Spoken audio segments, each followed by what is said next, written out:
Hello, magandang hapon po sa inyo. Nandito po ako sa lugar ng Fortuna. Mag-insenso po tayo dito sa... Tinignan ko lang po yung insensohan ko.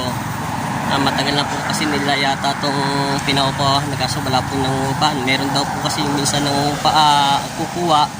Tapos nagbabago daw po ang isip. Parang merong humahad lang sa pag-uupa.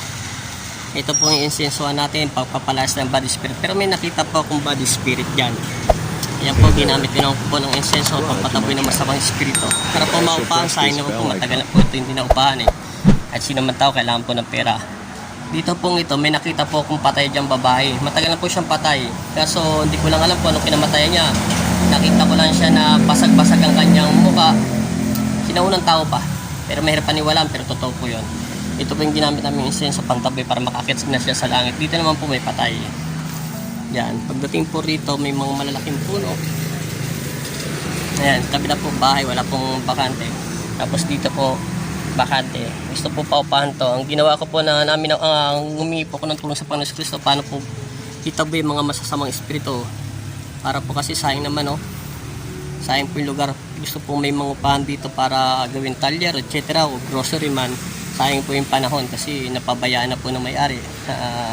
Gusto na po na niya paupahan. At hindi naman po daw natutuloy ang pag-upa para daw may umaadlaw.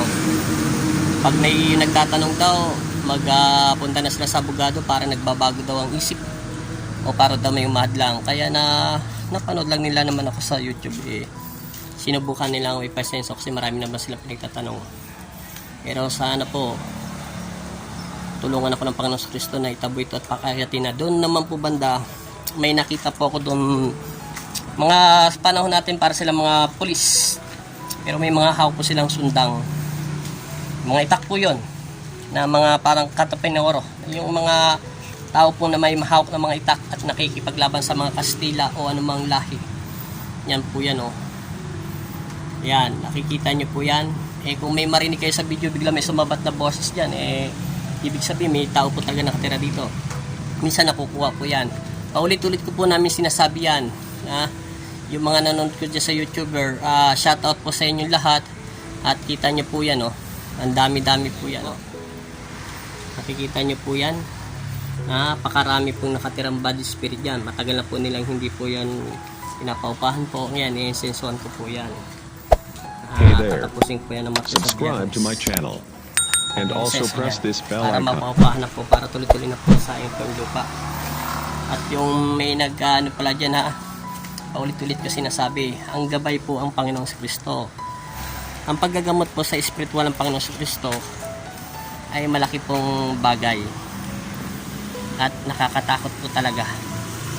Dadaan ka sa matinding pagsubok para ka nag-aaral nitong grade 1 hanggang college hanggang matapos mo yung upper na kurso na pag-aaral ng spiritual. Maraming salamat po at paalis na rin kami. Okay, tinignan ko lang po yung bahay. Okay, God bless po sa inyo lahat.